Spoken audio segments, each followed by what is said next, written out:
Bien, y está con nosotros Martín Lustó, senador de Juntos por el Cambio. ¿Cómo está, Lustó? ¿Qué tal, Carolina? ¿Cómo estás? ¿Bien?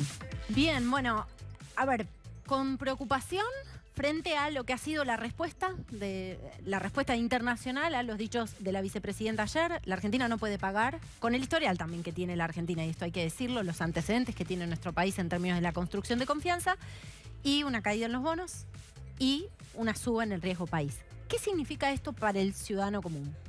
A ver, lamentablemente yo hoy estuve hablando con gente afuera, tanto en el ámbito financiero como en el ámbito de la política internacional. Y una de las cosas que me sorprendió cuando pregunté cuál era la reacción a la retirada del Grupo de Lima y también a las declaraciones de la vicepresidenta fue, lamentablemente no hay ninguna sorpresa. Y tu país, porque no es argentino, me dijo, dejó de ser referente en muchas de estas cosas. Entonces no causa ningún impacto. No causa ningún impacto en la política internacional la decisión que se tomó, es decir, lamentablemente esperada, marca una deriva que tiene el gobierno, ¿sí? Cada vez más afín a Venezuela, cada vez más afín a aquellas cosas que el kirchnerismo se la pasó defendiendo, pero no implican ningún impacto en el escenario internacional porque ya no se espera de eso de Argentina. Con respecto a la suba o no del riesgo país, pensemos lo siguiente. Pensá que cuando se renegoció la deuda, había dos elementos muy importantes para defender. Uno es que bajara la carga de pagos, amortizaciones e intereses, pero la otra es volver a vincularse con el mundo de manera tal de tener crédito. Bueno, la primera parte se logró, en la segunda no.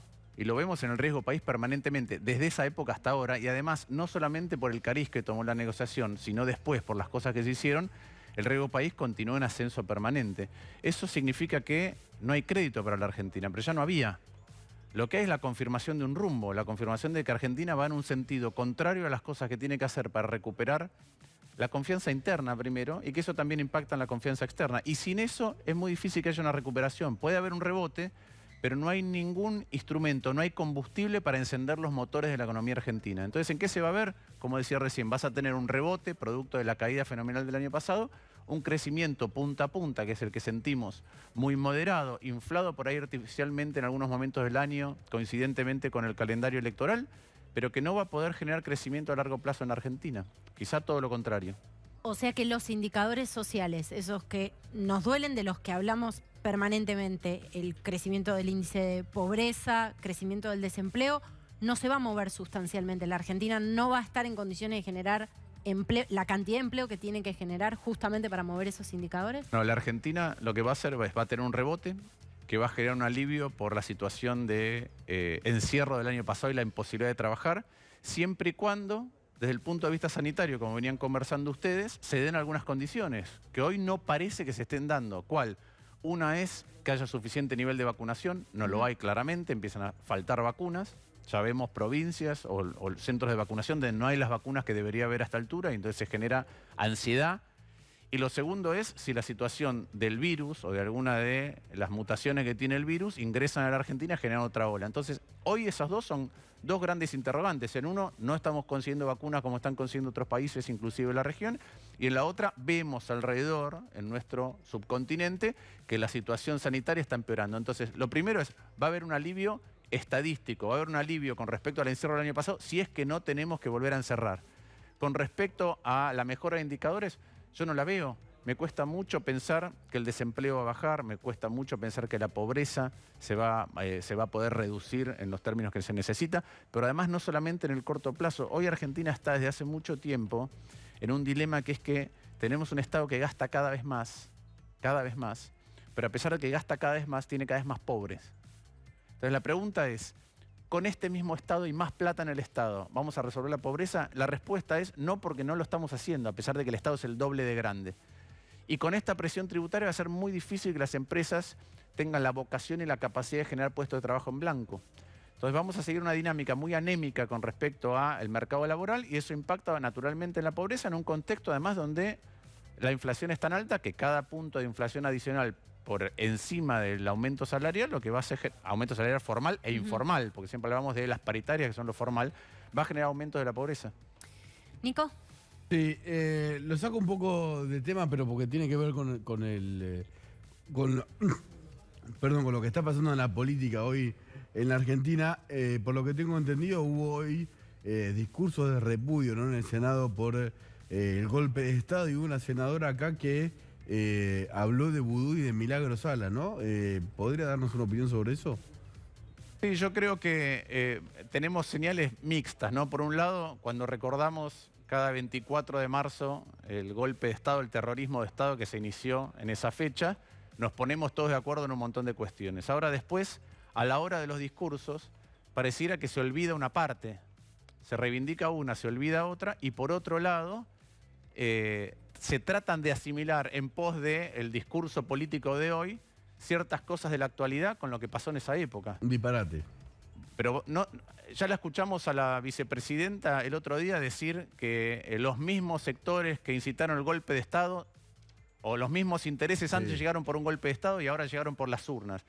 Las urnas quiere decir la voluntad del pueblo. La voluntad del pueblo decidió mayoritariamente que quería determinado rumbo. A ella eso le parece equiparable a un golpe de Estado. Ve los mismos intereses detrás de ciertos grupos que pueden articular algo versus la gente que vota por un cambio. Esa es la primera cosa que es llamativa. Hoy se dijo que el golpe de Estado hoy era por lawfare. Entonces, es lo mismo el terrorismo de Estado que ni siquiera dijo fake news. Ajá. O sea, es lo mismo el terrorismo de Estado que las noticias falsas que circulan por un montón de lugares. Y para colmo, hoy una senadora sí dijo que son los mismos intereses que tienen detenido a Milagro Sala y a Amado Vudú. Pero o sea, yo creo que ahí hay un problema muy grave, que es que banalizamos esos discursos, son muy respetuosos para con lo que pasó en la Argentina. Y banalizan lo que ocurrió en la Argentina al tratar de utilizarlo políticamente para un discurso de hoy. Me parece que merecemos todos un respeto mucho mayor con respecto a la tragedia que vivió en la Argentina durante esos años. Estaba pensando recién en... estoy viendo el graph, ¿no? Ahora que dice el gobierno es cada vez más afín a Venezuela. Yo tengo una diferencia con eso, o es una diferencia semántica para mí, que es cada vez más afín a Maduro. Es cada vez le da más la espalda al pueblo de Venezuela. A Venezuela le da la espalda a esta administración. A Maduro es afín la administración de Alberto Fernández. Sí. Digo, porque el pueblo de Venezuela está saliendo, está huyendo de Maduro. Sí, yo lo que quiero decir con esto es, yo durante mucho tiempo, Argentina mostró que tiene anticuerpos para estas cosas y que la situación en Venezuela y en la Argentina es diferente. ¿En qué sentido? Argentina tiene una clase media que, si bien va menguando, es una clase media muy importante. Los recursos no son recursos públicos, no es el petróleo en manos de PDVSA, sino que es la tierra. Claro. Y tercero, las Fuerzas Armadas, precisamente desde el terrorismo de Estado y Malvinas, no tienen la injerencia que tiene en la vida política argentina. Entonces hay anticuerpos que se ven cada vez que hay una votación, porque en el 2009 Cristina perdió, en el 2013 Cristina perdió, en el 2015 Cristina perdió, en el 2017 Cristina perdió. Ahora, lo cierto es que si los arrestos de modificar el curso en el que va la Argentina fracasan, y por eso creo que hay que construir algo mucho más potente para ganarle al kirchnerismo, y administrar de manera distinta y entonces volver a ganarle, la degradación que vamos viviendo es permanente. Y el gobierno, a pesar de las cosas que ha dicho el presidente antes, en campaña o cuando no era ni siquiera candidato, que criticaba fuertemente la impronta del gobierno de Maduro y también de Chávez, pero particularmente de Maduro, últimamente está aceptando el camino en esa dirección, con gestos que, como te dije, para la comunidad internacional ya distan de ser una sorpresa y no tienen ni siquiera repercusión a la escala que podrían tener en otro momento, pero que para mí dan una señal interna muy complicada de hacia dónde quiere caminar el gobierno. Sí, y también de cuáles son los valores que organizan a la Argentina, ¿no? Porque de alguna manera la política exterior expresa los valores que representa un país, ¿no? Como la defensa de los derechos humanos. Sí, yo te diría que los valores la política internacional es una arena que en ese sentido es bastante extraña, ¿no? Porque con ese mismo criterio uno podría decir, bueno, no tengamos la vacuna rusa. Quiero decir que en las relaciones internacionales muchas veces el pragmatismo prima sobre algunos principios. Y son escuelas diferentes que en algunos casos hay que mantener ciertos principios, porque si no es complicado, pero también es cierto que necesita cierto pragmatismo en la arena internacional. En este caso ni siquiera se entiende cuál es el pragmatismo, en el caso de Venezuela. Ahora, si vos me decís qué es lo que muestra los principios con los cuales nos organizamos, son los principios con los que organizamos el Estado. Otra vez, el Estado es el 40% de la economía, es la salud pública, es la educación pública. es el espacio público, es la seguridad, es la justicia, es la calidad del debate legislativo. Entonces, si vos me preguntás dónde una sociedad muestra qué principios la rigen, en la manera en que organiza el Estado. Y el Estado argentino está desorganizado, con una falta de principios desde el punto de vista de la rigurosidad de la gestión, pero también desde el punto de vista del norte moral. Cuando ves Formosa, cuando ves en algunos casos la política exterior, o cuando ves la vacunación VIP, o cuando ves algunas prioridades de gasto. Entonces, para mí, lo que se condensa como sociedad, el gran acuerdo de lo que uno es como sociedad, está reflejado en el Estado que se construye colectivamente. Entonces, cuando uno mira cuáles son las normas que rigen o cuáles son los principios rectores de la sociedad estadounidense, de la canadiense, de la británica, de la alemana, de la sueca, de la japonesa, básicamente estamos hablando de qué estados se están dando. En la Argentina nos estamos dando un Estado que es cero riguroso con la administración de los recursos, cero riguroso con la planificación, como venían ustedes hablando, y ahora si querés damos algunos ejemplos que tienen que ver con la pandemia, y además que no sabe cuáles son las prioridades con las que tiene que atender las cuestiones. Y eso implica perderse moralmente, más allá de la corrupción, más allá de que alguien se apropie la vacunación. No sabe qué es más importante que otra cosa y qué debe atender con premura y qué puede esperar. Bueno, ese es el Estado que hemos construido, esos son los principios con los cuales estamos conviviendo. En la pandemia lo ves claramente el Estado que tenemos. Entonces yo te digo, ¿cuál es la parte que reaccionó bien de nuestro Estado? La que venía de antes. ¿Qué es la que venía de antes? Bueno, Argentina tiene más médicos por habitante y más camas por habitante que el resto de Latinoamérica. Producto del kirchnerismo, no, producto del Estado que construimos hasta los años 60. Ahora, y de la educación pública, ¿no? ¿Planificó bien la respuesta a la pandemia? No.